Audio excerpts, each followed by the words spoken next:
Welcome back everyone. जोर का जोर में मीरब ज़ीशान और राबिया शाहिद की तरफ से आपको एक बार फिर बहुत बहुत खुश आमदीद। और बहुत सारी गुफ्तगू हमने इससे पहले की और अब वही गुफ्तगू का सिलसिला हम जारी करते हैं क्योंकि नाज़रीन मेरे साथ मौजूद हैं। आप सबकी जान क्रिकेट के शान हाफिज़ इमरान। अस्सलाम वालेकुम। वालेकुम अस्सलाम मीरब, राबिया बहुत शुक्रिया आपका, बहुत शुक्रिया। हाफिज़ साहब, हम लोग बहुत सारी बातें कर रहे थे, इसके अंदर काफ़ी चीज़ें थी। इफ्तिखार अहमद का बयान भी था, इंडिया ने स्क्वाड अनाउंस किया, उन्होंने बहुत खूबसूरत बात की है। उसके ऊपर आगे मैं आपके साथ जो इसका गुफ्तगू का सिलसिला शुरू करती हूँ। इंडिया का स्क्वाड भी अनाउंस हुआ और इसी के साथ साथ और भी बहुत सारी चीज़ें हैं। चैंपियंस कप है, मोइन अली ने रिटायरमेंट का ऐलान किया है। मोइन अली ने रिटायरमेंट दे दी 37 साल की उम्र में। इफ्तिखार अहमद को अभी तक मेरे ख्याल से 31 साल अपनी उम्र वो बता रहे हैं और उन्हें ये नहीं पता कि उनका ऑर्डर किस ऑर्डर पर आते हैं, वो किस नंबर पर आते हैं। तो हाफिज़ साहब, उन्होंने एग्जैक्टली ये कहा है कि मैं चौथे नंबर पर आना चाहता था और मैं मिडिल ऑर्डर का तो प्लेयर नहीं हूँ, ना मैं पावर हिटर हूँ, मैं तो टेल एंडर हूँ, मैं तो एंड पर आता हूँ, लोअर ऑर्डर में आता हूँ।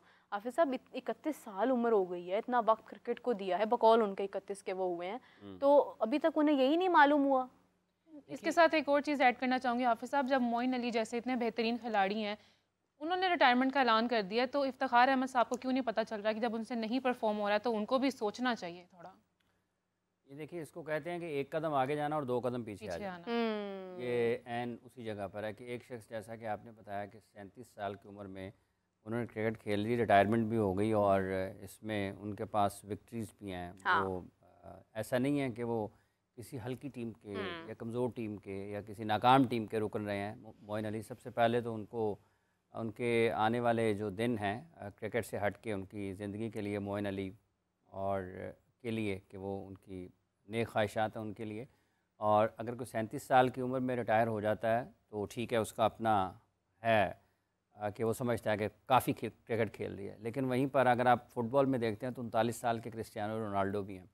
पाकिस्तान की टीम में भी आपको नज़र आते हैं लोग जो इस उम्र से ज़्यादा के हैं। और जहाँ तक आपने कहा कि बकौल इफ्तिखार के वो 31 साल के हैं, वो उनकी लिखी हुई भी यही आती है। तो उनके साथ साथ जो उनकी तहरीरी उम्र है वो भी यही है। अब ये एक अलग बहस है, लेकिन जिस चीज़ का उन्होंने इजहार किया है वो दो हवालों से पाकिस्तान के क्रिकेट के ऊपर, सिस्टम के ऊपर बहुत सवाल लगाता है। एक ये कि एक खिलाड़ी जिसको काफ़ी बरस हो गए, मेरा ख्याल 2016 का टूर था पाकिस्तान का इंग्लैंड का, जब ये पाकिस्तान के टेस्ट स्क्वाड में शामिल हुए। 25 क्यों, हाँ नहीं, उस वक्त तो होंगे 23-24 के ना। अच्छा, वो उस वक्त इंजमामुल हक साहब ने जब चीफ सेलेक्टर थे उस वक्त, तो उन्होंने अनाउंस किया था स्क्वाड। और ये उस वक्त एक मिडल ऑर्डर, मुझे याद आ गई प्रेस कॉन्फ्रेंस, तो वो एक मिडल ऑर्डर बैट्समैन की हैसियत से टीम में आए थे और साथ में कि ये बॉलिंग भी कर लेते हैं। फवाद आलम उन दिनों बहुत ज़्यादा ख़बरों में थे अपनी फ़र्स्ट क्लास क्रिकेट की परफॉर्मेंस की वजह से, और उनकी जगह पर उनके बजाय इफ्तिखार अहमद को शामिल किया गया था। इफ्तिखार अहमद उस वक्त मिसबाहुल हक पाकिस्तान टीम के कप्तान थे और पाकिस्तान ने, मेरा ख्याल है वो जो 4 मैचों की सीरीज़ थी 2-2 से बराबर भी की थी इंग्लैंड में। वो पुशअप्स की वजह से बहुत मशहूर है वो सीरीज़। उसमें मेरा ख्याल यूनुस खान साहब ने रन्स भी किए थे, यासिर के आउट भी थे। उस सीरीज़ में इनको एक मिडल ऑर्डर बैट्समैन की हैसियत से मुंतखब किया गया था पाकिस्तान टीम के लिए। और आज 2024 में अपने इंटरनेशनल क्रिकेट के 8 साल गुजारने के बाद वो इस गोमगो की कैफियत में हैं, इस अबहाम में हैं कि इस तजब्जुब का शिकार हैं कि वो क्या हैं। मतलब इतनी इंटरनेशनल क्रिकेट खेलने के बाद भी अगर जो सवाल पूछने वाला है वो ये ना जानता हो कि ये किस जगह पर इसका इस टीम में किरदार क्या है, और जो बता रहे हैं वो खुद किसी और जगह पर खेल रहे हों और ख्वाहिश किसी और जगह की रख रहे हों, उनको खुद भी ना पता चले कि मैं किस जगह पर हूँ। और जो उनका 2016 वाली है, मेरा ख्याल है कि 2016 की ही थी, मुझे याद पड़ता है कि अगर कहीं वक्त का आगे पीछे हो तो उसकी माजरत चाहता हूँ, लेकिन मुझे ख्याल है कि 2016 का था। तो दो चीज़ें हैं। एक ये कि पाकिस्तान क्रिकेट टीम की उस मैनेजमेंट से पूछा जाए कि क्या आपने इस खिलाड़ी की सलाहियतों से फ़ायदा उठाया है, इस्तेफादा किया है, क्या ये 7वें 8वें नंबर का खिलाड़ी था जो आपने इसको बना दिया है, या फिर ये एक प्रॉपर मिडल ऑर्डर बैट्समैन था। और अगर ये प्रॉपर मिडल ऑर्डर बैट्समैन था तो ये उस जगह पर क्यों नहीं खेला, और अगर ये उस जगह पर परफॉर्म कर सकता था तो आपने क्यों इसका बैटिंग ऑर्डर नीचे किया और उसके साथ भी नाइंसाफ़ी की, उसके साथ भी ज़्यादती की, और सबसे बढ़कर पाकिस्तान के क्रिकेट को आपने नुकसान पहुँचाया।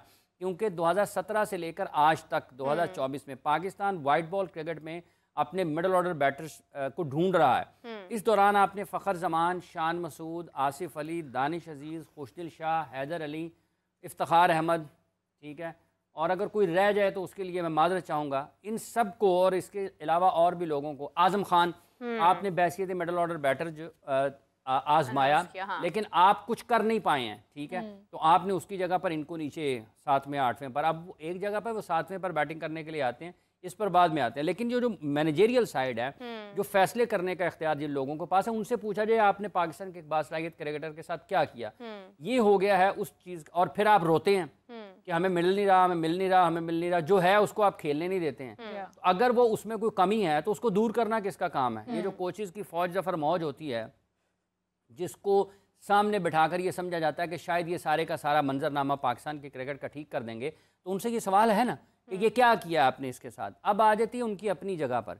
अब अगर वो कहते हैं कि मैं टेल एंडर हूँ और चूंकि 7वें नंबर पर मुझे मेरी बैटिंग आती है और मैं टेल एंडर हूँ, तो जनाब आपने वो कबूल किया ना, तस्लीम किया कि मैं इस नंबर पर खेलता हूँ और जो यहाँ पर इस नंबर पर जो करने का काम है T20 क्रिकेट में मैं वो करूँगा।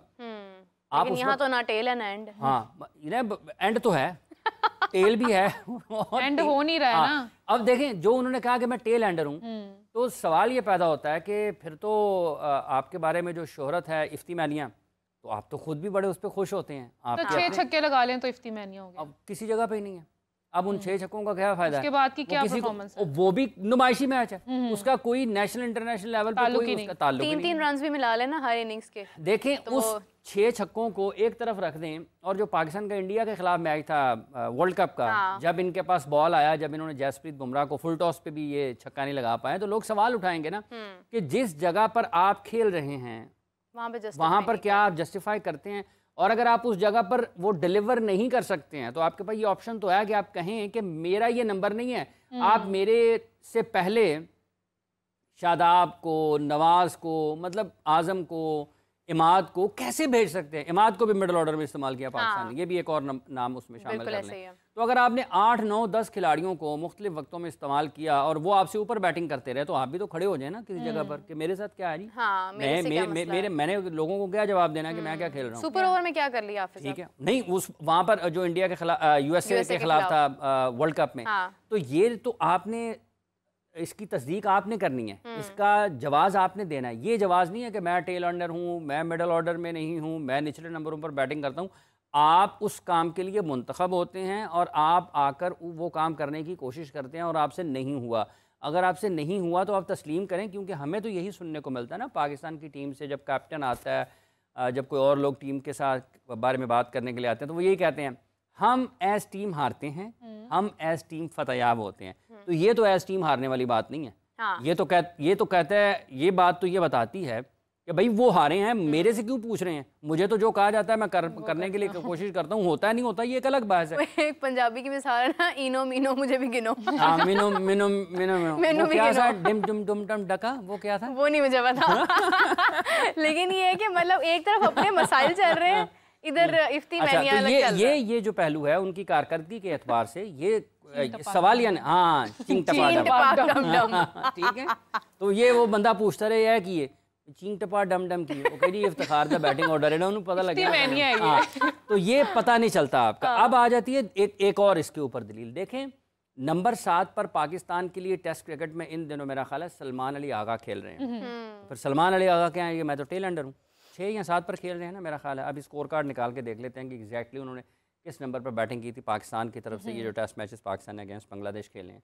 तो अगर ये बात है तो फिर आप कोई उज़र नहीं दे सकते हैं। और वो कह भी कब रहे हैं आप इतने बरसों की क्रिकेट के बाद, और वो भी इन दिनों में कि जब पाकिस्तान क्रिकेट टीम की कारकर्दगी नहायत ख़राब है, तो आपको अब याद आया कि मैं तो वो हूँ ही नहीं।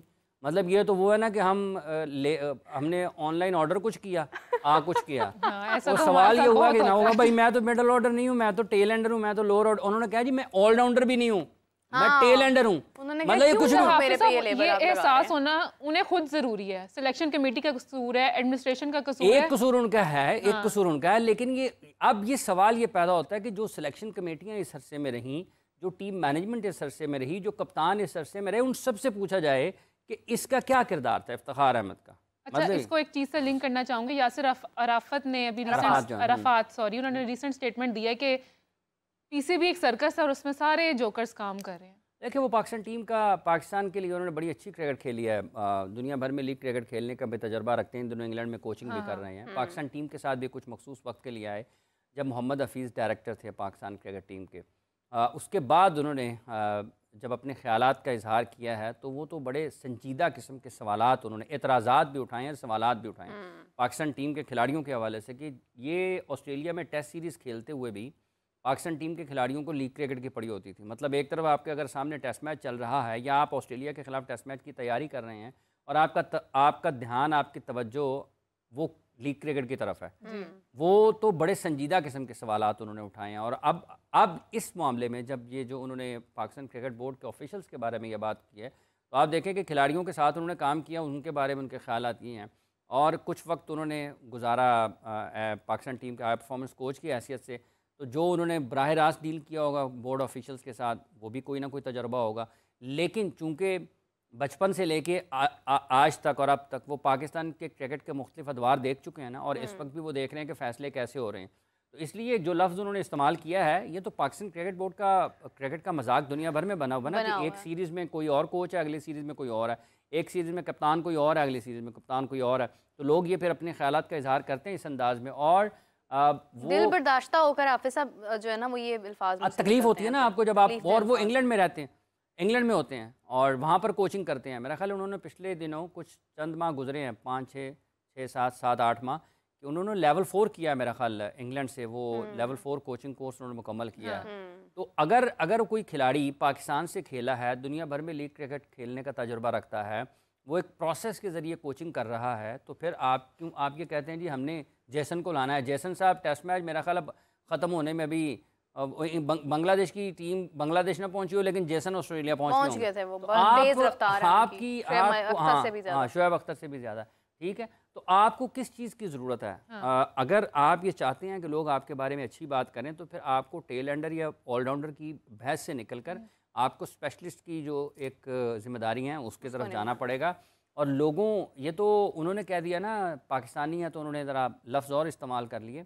बुनियादी तौर पर जब केविन पीटरसन ने बात की या सौरभ गांगुली ने बात की या फिर उस्मान ख्वाजा ने भी कहा कि पाकिस्तान के क्रिकेट के बारे में, और उसके साथ साथ माइकल वॉन ने बात की, तो ये तमाम के तमाम टॉप क्रिकेटर्स जो हैं, और इवन आप वर्ल्ड कप के दौरान वसीम अकरम साहब की गुफ्तगू को सुन लें कि उन्होंने किस अंदाज में पाकिस्तान के क्रिकेट के बारे में बातचीत की है, तो ये आपको लगेगा कि यार ठीक है, लोग अगर आप समझे नहीं ना कि लोग क्या कह रहे हैं तो आपके ख्याल में शायद एक कान से सुना दूसरे से निकाल दिया, फर्क नहीं पड़ता। लोग कह वही रहे हैं जो जरा सख्त अल्फाज में कह दिया है यासिर अरफात ने। लोगों के कहने का मतलब वही है। ये बिल्कुल ऐसे ही है कि अगर किसी शख्स को बाहर गुजरते हुए सड़क पे कोई गुजरता कहते हैं यार थोड़ा ख्याल कर रहे हैं, तो वो उसके मानी और होंगे, या आप अंधे हो भाई। हाँ नहीं, लेकिन अगर ख्याल का लफ्ज अगर सुप्रीम कोर्ट ऑफ पाकिस्तान में चीफ जस्टिस ऑफ पाकिस्तान किसी शख्स के बारे में, किसी आला ओहदेदार के बारे में कहें कि आपको कोई ख्याल नहीं आया, तो उस वक्त वो मतलब बदल जाएगा।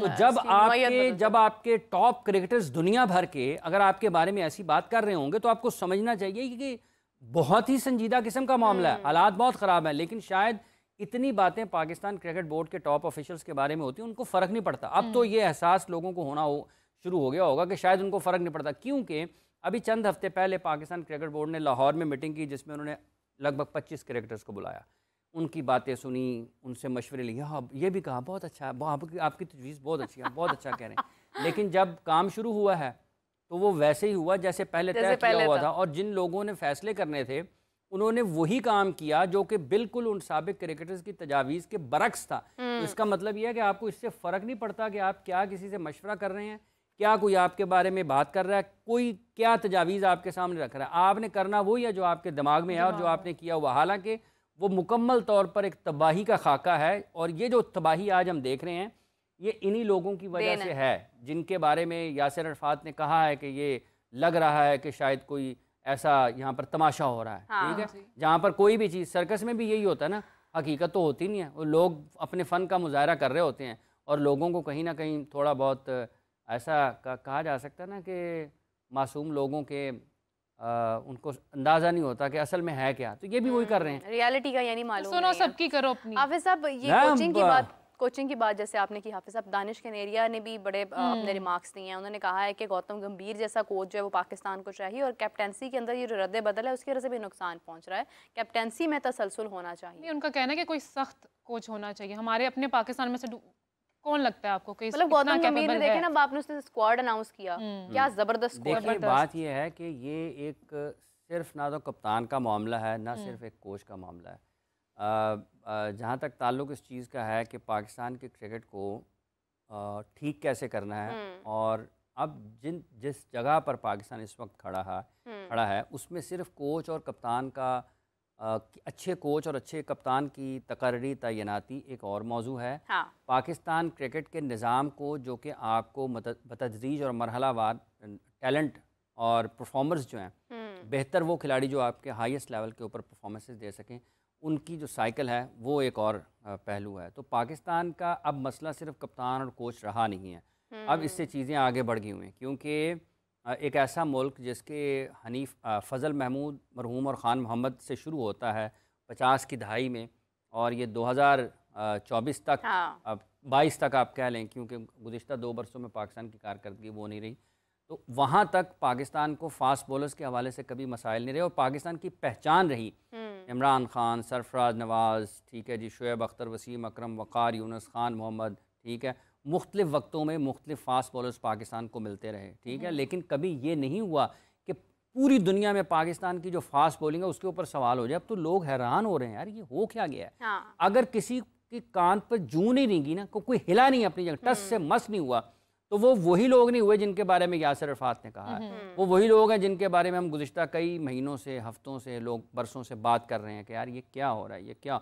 लेकिन आप उनको देखें, वो हर तस्वीर जो उनकी आती है वो इतने इत्मीनान के साथ बैठे होते हैं कि शायद मुतमिन ऐसे है कि जैसे कुछ हुआ भी नहीं, और वो बड़ी बड़ी हुआ क्या कुछ है, तबाही हो गई मैडम, बचा क्या है, कुछ रह गया है, कुछ रह गया है। मुतमिन ऐसे है कि कुछ जैसे कुछ हुआ भी नहीं, तू समझता है कि तुझसे कोई गिला भी नहीं है। बड़ी अच्छी शायरी है, मेरे जहन में से निकल गई है, ठीक है। तो ये इनको तो लगता है कि लोगों को इनसे गिला ही नहीं है। लोग तो रोज़ाना अपने गिले का, शिकवे का इजहार कर रहे हैं, लेकिन वो समझ देंगे शायद नहीं ठीक है। रमीज़ राजा क्या, बासित अली क्या, वसीम अकरम, बांग्लादेश के बाद सबके आप देखेंगे उनके अपने अपने रिमार्क्स क्या थे। इवन के पाकिस्तान से बाहर भी सौरभ गांगुली, मेरे ख्याल से भी रिसेंटली उनका कोई बयान आया नहीं था, लेकिन वर्ल्ड कप में उनकी तरफ से भी जो चीज़ें सामने आई, जिस तरह से लोग इस चीज़ को पोर्ट्रे कर रहे हैं, हर्षा भोगले ने जिस तरह से बात की इसके ऊपर, तो एक तकलीफदेह चीज़ है। हाफिज़ साहब, फास्ट बॉलिंग की आपने बात की, अगर मैं याद मुझे आ रहा है कि 2019 में सरफराज अहमद की क़यादत के अंदर पाकिस्तान और इंडिया का मैच था, जिसमें फास्ट बॉलिंग उस वक्त भी हमारी चैलेंज हुई थी, हम हार गए थे। लेकिन यह है कि उस वक्त आप देखें कि इंडिया की बैटिंग को क्रेडिट जाता था कि रोहित शर्मा ने रन्स बहुत ज़्यादा बनाए, विराट कोहली ने रन्स बहुत ज़्यादा बनाए। बैटिंग हमारी शायद उतने रन्स हम नहीं बना पाए थे ऑन द स्पॉट, और विकेट्स हम शायद बहुत ज़्यादा नहीं ले पाए थे। लेकिन आज जो फास्ट बॉलिंग का मेयार है वो तो उसी तरह से है जिस तरह से शेर हाफिज़ साहब पढ़े थे। देखिए वो आ गया शेर, वो अख्तर शुमार साहब का शेर है, उसके नज़दीक गमे तरके वफा कुछ भी नहीं, मुतमईन ऐसे है वो जैसे हुआ कुछ भी नहीं। और ये जो हम कहना चाह रहे थे वो आगे जाके है, वो ये है, वो उन्होंने लिखा है कि मैं तो इस वास्ते चुप हूँ, हालांकि मैं चुप नहीं हूँ, ठीक है, कि तमाशा ना बने, ठीक है, तू समझता है कि मुझे तुझसे गिला कुछ भी नहीं। तो ये तो इसलिए इन महसूस करने दें 2 मिनट। क्या बात, हाँ ठीक है। तो अगर ये समझते हैं कि लोगों को इनसे गिला नहीं है, तो ये मतलब किसी और दुनिया में रहते हैं। हाँ। आम लोग अगर बाहर निकल जाएं, जो बाहर निकल जाएं, और आम सड़कों पर चलने वाले लोगों से, एक चिंकी से के ड्राइवर से हवाई जहाज़ के पायलट तक, एक फैक्ट्री के मालिक से एक उसके सिक्योरिटी गार्ड तक, एक कुल्फियाँ बनाने वाले जो सड़क पे रेडी पे आपको बेचता हुआ नज़र आ रहा है, और एक महंगी महंगी कोने बेचने वाले जो फैक्ट्री के मालकान हैं उन तक, ठीक है। हाँ। सब के सब लोगों को तकलीफ है पाकिस्तान के क्रिकेट के हालात जो हुए पड़े हैं। और जहाँ तक ताल्लुक़ इस चीज़ का है कि पाकिस्तान के बारे में लोगों ने क्या बात की है, आप मुख्तलिफ लोगों के मुख्तलिफ अदवार में मुख्तलिफ औकात में नाम ले लें, वो सब के सब एक ही जगह पर हैं कि ये हो गया है। लेकिन अगर किसी को नहीं इल्म, तो वो शायद इन लोगों को इल्म नहीं है जो इस वक्त पाकिस्तान के क्रिकेट को चला रहे हैं। और हद ये है कि पाकिस्तान के लिए लगभग 7, 8, 9 साल तक खेलने वाले एक शख्स को 2024 में याद है, मैं तो मिडिल ऑर्डर का प्लेयर नहीं हूँ। कौन हूँ? Tail ender. उन्होंने कहा पता नहीं बस क्या हूँ मैं, यहाँ पर अच्छा खासा बैठा बैठा गुम हो जाता हूँ, क्या हो गया, ठीक। हाँ उम्र का तकाजा। एक और शेर आया हाफिजा पीसीबी के ऊपर। वो क्या है? उम्र भर गालिब ये भूल करता रहा, धूल चेहरे पर थी और आईना साफ करता हाँ, उम्र भर ये है कि चेहरे आईना साफ करता है। ठीक है, अब देखें बात ये है, क्या बात है तो कहें, क्या बात है? मैं कहता हूँ ये चैंपियंस कप वही है। ये बजाय इसके कि आप आईना साफ करें, आप अपना चेहरा साफ करें, आप आईने के ऊपर चल गए हैं। तो बुनियादी तौर पर जैसे चैंपियंस, ये भी तो देखना ना कि आईना दिखा कौन रहा है। आप मतलब अगर सर इसका मतलब है कि आपने खुद कुछ भी नहीं करना, आईना भी आपने किसी को कहना कुछ दिखा दे आगे, तो वो अगर वो भी आपका इतना हमदर्द हो, वो भी सही आईना ना लेके आए। ठीक है, वो आपकी पुरानी फोटो ले आए और कहे सर देखो शीशे में कितने अच्छे लग रहे हैं आप, तो वो उससे। अच्छा हाफिज साहब, एक बड़ी सीरियस बात, अब मजाक तो होता रहता है लेकिन एक बड़ी सीरियस बात मैं करना चाह रही हूँ कि अभी हम सुबह भी बात कर रहे थे कि बड़ी एक ना आजकल चल रही है कि बाबर ने दिया शाहीन को धोखा। काकूल ट्रेनिंग में जी जब पता चला था कि शाहीन कैप्टन होंगे, तो शाहीन ने बाबर से आके पूछा था कि आप कैप्टन बनना चाहते हैं तो आई स्टेप बैक। तब बाबर ने कहा नो इट्स फाइन, आप बन जाए, मुझे कोई इशू नहीं है। लेकिन बाद में जो हमने चीज़ें देखी हैं वो तो फिर आपको पता ही है, क्या कहेंगे? फ़र्क नहीं पड़ता ये चीज़ें ना। अब ये तो आपने शहबाज शरीफ साहब वाला काम किया। Next question please. काम असल में इससे बहुत आगे चली गई ये चीज़ें, धोखा देने की या किसी चीज़ को। मेरा ख्याल है काकुल कैंप पाकिस्तान का हुआ था उससे पहले, वर्ल्ड कप से पहले, न्यूजीलैंड की मेरे ख्याल से, न्यूजीलैंड वाले। वो जब शाहीन कैप्टन बने थे, वो न्यूजीलैंड पाकिस्तान खेलने गया था। हाँ। वो और वक्त था। अब यहाँ पर जब काकुल में ट्रेनिंग धोखे की नहीं, अब चौकों की जरूरत है। उस वक्त तक वो हालात और थे। सो इन दोनों के बारे में जो बातचीत होती है, देखें अगर वो रन्स नहीं कर रहे हैं और वो विकटें नहीं ले रहे हैं तो फिर मुख्तलिफ़ किस्म की बातें होती हैं। और आज के दौर में ये कोई मुश्किल नहीं है, आपका जो दिल करे, लोगों को इस चीज़ का एहसास भी नहीं होता।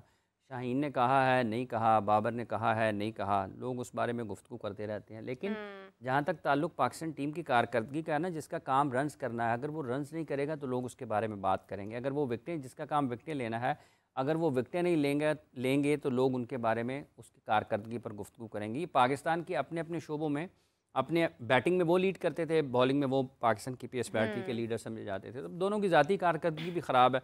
अल्लाह करें कि वो अपनी उस फॉर्म में और उस रिदम में और अपनी उस असल कारकर्दगी में, रफ्तार में वापस आएँ जिसके लिए वो शोहरत रखते हैं। हाँ। तो पाकिस्तान क्रिकेट को इस वक्त ज़रूरत इन खिलाड़ियों की इनफरादी तौर पर अपनी उस पोटेंशियल पर वापस परफॉर्म करने की, जिसकी ये अहलियत रखते हैं। इसका कप्तान कोई भी हो, अगर हर शख्स ने कप्तान ही बनना है और हर शख्स के जहन में यही है कि मैंने कप्तान बनना है, और जैसे इन दिनों ये भी एक हवा चल रही है, चलो तुम उधर जिधर की हवा चले, मतलब कप्तान जिधर चल रहा है उधर ही चलते रहो।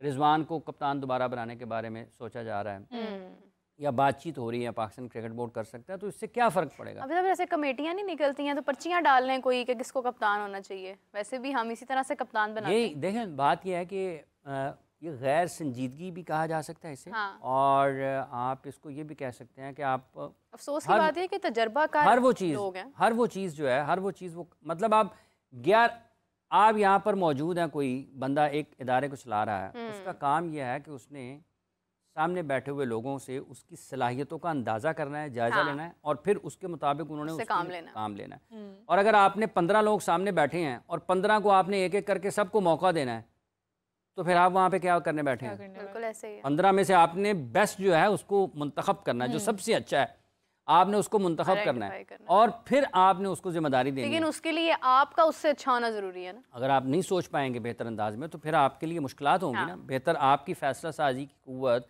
ये जो बड़े बड़े माहिर लोग होते हैं, जैसा आपने एज कारदार के बारे में बात की थी, वो मेरा ख्याल 80s का था, वो अजहर खान साहब का, वो 1980s में मेरा ख्याल है वो उन्होंने अजहर खान साहब को मुंतखब किया था पाकिस्तान टीम का कप्तान। और उन्होंने ही एच कारदार साहब ने पाकिस्तान में ये डिपार्टमेंटल क्रिकेट है ना, उस वक्त पाकिस्तान में क्रिकेट जो है वो तनाज़ली की तरफ थी। उन्होंने इस चीज़ का जायज़ा लिया कि पाकिस्तान के क्रिकेट को ज़रूरत किस चीज़ की है, मुआशी तौर पर मजबूत करने की है, खिलाड़ियों के जो मुआशी तफ़क्रात हैं उनका किचन चलाने के लिए, उनके लाइफस्टाइल को बेटर करने के लिए, बेहतर करने के लिए और मेंटेन रखने के लिए, उनका कि इनको मुआशी तौर पर मजबूत करने की ज़रूरत है। टीमें बनाई। मुदस्सिर नज़र साहब को आप देखें, उन्होंने जिस तरह से लोगों को टीमें बनाई, देखें आपको जो लोग जिस जगह पर काम करने वाले हैं, अगर उनको आप नहीं मुंतखब करेंगे बेहतर जगह पर, एडमिनिस्ट्रेशन के ऊपर, डेवलपमेंट के ऊपर, कोचिंग के ऊपर, तो फिर आपके लिए मुश्किलात होंगी, फिर प्लेयर बनेगी नहीं। जैसे आपने इंडिया का जिक्र किया, अभी इस टीम में जो इंडिया का कल स्क्वाड अनाउंस हुआ है, दरूफ जुरेल भी विकेट कीपर हैं, उसमें केएल राहुल भी विकेट कीपर हैं, ऋषभ पंत भी विकेट कीपर हैं। और अब ये सिर्फ विकेट कीपर नहीं है,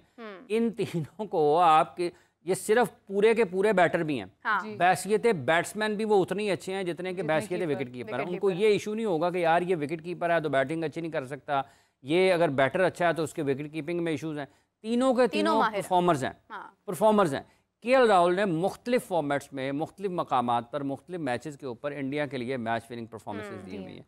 ऋषभ पंत को आप देखें, अभी वर्ल्ड कप खेल कर आए हैं, जीते, एक इतने बड़े एक्सीडेंट के बाद उन्होंने वापस आए हैं, कम बैक किया है, अपने रीहैब किया, मुकम्मल तौर पर सेहतियाबी की तरफ गए और फिर मेहनत करके अपनी, मेरा ख्याल है जो फिटनेस उनकी एक्सीडेंट से पहले थी उससे ज़्यादा फिट होकर वापस आए हैं। दरूफ जुरेल को इंग्लैंड के ख़िलाफ़ उन्होंने मौका दिया, उन्होंने उसमें 1-2 इनिंग्स ऐसी खेली जिसमें इंडिया के लिए, इंडिया मुश्किलात में था, उन्होंने 90+ या मेरा ख्याल कुछ रन्स किए और मुश्किल से निकाला। तो उनको आप देखें कि वो किस तरीके से अपनी क्रिकेट को चला रहे हैं, उनके सामने प्लेयर्स कितने हैं। इसमें आपको अभी श्रेयस अय्यर नहीं है जी, हाँ, ईशान किशन नहीं है जी इसमें, ठीक है, और बहुत सारे खिलाड़ी, संजू सैमसन और बहुत से खिलाड़ी हैं जिनके नाम आप ले सकते हैं। लेकिन उसके बावजूद आप देखें कि जो उनकी टॉप टीम है उसमें आपको परफॉर्मर्स नज़र आ रहे हैं मुख्तलिफ, और उसमें सेटल हैं। ये नहीं है कि कोई बाद में कहे जी मैं तो टेल एंडर हूँ, मैं लोअर ऑर्डर हूँ, ऐसा नहीं है। आपको नज़र आएगी एक फॉर्मेशन, और यहीं से आप देखें कि जो लोग अच्छी टीमें बनाते हैं ना, स्क्वाड जब अनाउंस होता है ना, जब स्क्वाड अनाउंस होता है तो आपको पता चल जाता है यार इसमें से 11 क्या हो सकते हैं। हाफिज़ साहब वो लोग अनफिट भी नहीं होते, सही बात है। देखें तो वो होते हैं, लेकिन उसका प्रोसेस ही और है ना। उसकी वजह ये है कि जब आप की वक्त से पहले किसी जगह पर चले जाते हैं तो आपकी तैयारी वैसे नहीं होती। अगर आप उस सारे रास्ते से, उस सारी मराहिल तय करके आप एक जगह पर पहुँचें, तो आप तैयार होते हैं। जब आप वक्त से पहले चले जाते हैं तो ये चूंकि 50-50 ओवर की क्रिकेट है, 5-5 दिन का टेस्ट मैच है, तो आप अगर फिजिकली फिट नहीं होंगे उतने जितना आपसे वो डिमांड करती है हाईएस्ट लेवल की जगह, तो आप अनफिट होंगे। अब अनफिट हो जाना ठीक है, खिलाड़ी होते हैं, लेकिन क्या वो रीहैब प्रोसेस करते हैं? मयांक यादव का बहुत नाम लिया जाता है कि वो बहुत तेज़ हैं, लेकिन मयांक यादव के लिए वो कोई भी जल्दबाजी करने के बजाय उसको फिजिकली फिट करने की तरफ जा रहे हैं कि अगर वो 1-2 सीरीज़ 3 सीरीज़ नहीं भी खेलता तो ठीक है, लेकिन अगर वो उसको हाफ फिट या अनफिट जो है वो टीम में डाल दें, उसका करियर ख़त्म हो जाए, फिर वो उसका इन आउट ही लगा रहे, तो बजाय इसके कि वो उसको तैयार करके लेकर जाते हैं। जसप्रीत बुमराह ये पिछले 2023 के वर्ल्ड कप से पहले वो भी रिहैब में थे, लगभग साल, शामी मेरे ख्याल से अभी वो रिहैब में है। वो साल 1.5 साल जो था उसका जसप्रीत बुमराह का, उन्होंने रिहैब किया, फिजिकल फिटनेस हासिल की, और मुकम्मल तौर पर फिजिकल फिटनेस हासिल करने के बाद आयरलैंड मैचेस के लिए गए, वहाँ से अपनी मैच फिटनेस जो है वो उन्होंने चेक की इंटरनेशनल लेवल पर, और आज तक देखें अभी भी उन्होंने वर्ल्ड कप के बाद से जो T20 वर्ल्ड चैम्पियनशिप हुई है कोई क्रिकेट नहीं खेली। बांग्लादेश के खिलाफ उन्होंने टीम में शामिल किया है। आपको सेट नज़र आते हैं, रविंद्र जडेजा भी हैं, उसमें रविचंद्रन अश्विन भी हैं, अक्षर पटेल भी हैं, कुलदीप यादव भी हैं, तो ये स्पेशलिस्ट हैं। उन्होंने ये तो नहीं कहा कि आधा तीतर आधा बटेरा, इसको भी डालो यार, ये साथ में बॉलिंग भी कर लेता है, ठीक है। आपको सारे के सारे स्पेशलिस्ट नज़र आते हैं, और 2023 के वर्ल्ड कप में अगर ऑस्ट्रेलिया की कारकर्दगी बहुत अच्छी थी तो वो स्पेशलिस्ट की बुनियाद पर थी। अगर इंडिया बहुत अच्छा खेला था तो उसके पीछे आपको स्पेशलिस्ट उनके नज़र आते हैं। तो ये यहाँ पर अगर आप इस तरीके से, और ये यहाँ पर ये कह रहे हैं हमने ना इंडिया को और ऑस्ट्रेलिया को फॉलो करना है, वो बंदा है खुदा, वहाँ पर बता दें कौन पहले अपने पुरानी क्रिकेट को फॉलो कर लें भाई, फॉलो ही करना है ना। अगर ये इनको वो अगर फ़र्ज़ कर लें ना फॉलो करना है, तो वो इनको बताएं जी हमने वो पहाड़ी पर चढ़ना है, ठीक है, तो ये कहेंगे ठीक है, वहीं पे दौड़ लगा रहे होंगे, हम चढ़ गए, चढ़ें नहीं तो वो आधी से नीचे आ जाएं, वो आधे से वापस आ जाएंगे, हमने तो रास्ते ही बदल लिया, हमने पहाड़ी पर परली साइड से जाना है, तो ये उनके पीछे चले जाएंगे। आपने उस पहाड़ी पर जाने के लिए अपना रास्ता निकालना है, मैंने कैसे जाना है। बिल्कुल सही बात है, आपने तो जो आपको compete कर रहे हैं, जो आपके रवायती हरीफ हैं या जो दुनिया की टॉप टीम्स हैं, जिन्होंने खुद आपके साथ मैचेस खेलने हैं, आपको हराना है, आपने उनको फॉलो करना है, तो फॉलोअर तो कभी भी फिर लीडर नहीं हो सकता। ये वही बात है ना, ऑस्ट्रेलिया की पिच जो है वो आप जनाब बना दें और बाकी दुनिया भर में आपने मैचेस नहीं खेलने, सारी दुनिया में खेलने हैं, सिर्फ ऑस्ट्रेलिया होगा हर जगह पे साड़ी पिच नाल लेके चलो, असि अपनी पिच पे खेलना है। जो स्किल्ड लोग हैं ना, देखें आपको अपने मुल्क में यहाँ पर अब भी फैसलाबाद में सिर्फ मैचेस हो रहे हैं, तो तो क्या उसके बाद पाकिस्तान के जो टेस्ट मैचेस हैं वो सारे के सारे फैसलाबाद में होने हैं? ऐसा नहीं होता। आप मुख्तलिफ वेन्यूज़ एक्सप्लोर इसलिए करते हैं कि डिफरेंट सिटीज़ पे डिफरेंट आपके जो मुल्क के मुख्तलिफ हिस्से हैं, आप कराची में सिंध की साइड पर चले जाएं, आप पंजाब में यहाँ पर जहाँ लाहौर में बैठे हैं हम, आप मुल्तान में चले जाएं, आप इस्लामाबाद की साइड पे के पिंडी की साइड पर चले जाएं, आप एबटाबाद पे चले जाएं, आप कोयटा में चले जाएं, इन सब मकामात पर आपको मुख्तलिफ किस्म का पिचेस का बिहेवियर मिलेगा। इन सारी जगहों पर खेलने का जो मकसद है वो ये है कि आप अच्छी बैटिंग पिचेस के ऊपर भी, बाउंसी पिचेस के ऊपर भी, स्पिन फ्रेंडली पिचेस के ऊपर भी आप हर जगह पर खेलें और महारत हासिल करें तमाम किस्म की बॉलिंग के ख़िलाफ़ खेलने का। तो इस मकसद के तहत लोग मुख्तलिफ मुल्कों में, मुख्तलिफ शहरों में, मुख्तलिफ वेन्यूज़ पर खेलते हैं। अभी इंडिया ने ऑस्ट्रेलिया जाना है तो वो उन्होंने कुछ मैचेस जो हैं दलीप ट्रॉफ़ी के वो उन मकामात पर रखे हुए हैं जहाँ पर पेस और बाउंस उनको मिलता है, ठीक है, तैयारी के लिए।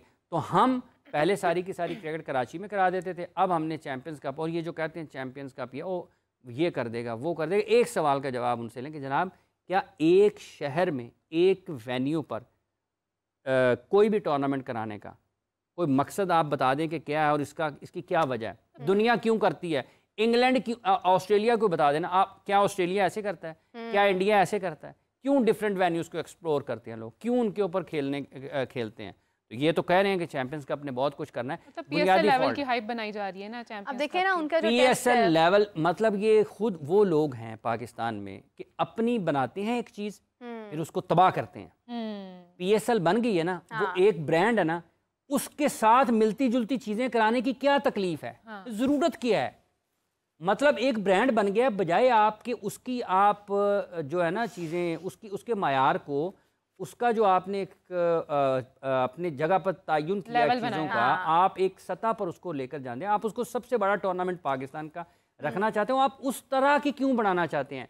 जो जिस जगह का टूर्नामेंट है आप उसके बुनियादी चीज़ों के मुताबिक क्यों नहीं करवाते हैं? मतलब आपने अपने ही एक प्रीमियम टूर्नामेंट के साथ जो आपके लिए ICC के बाद रेवेन्यू का, आमदन का दूसरा बड़ा जरिया है, उसका मुकाबला खुद ही कर दिया। नहीं हमने उसके लेवल का बनाना है।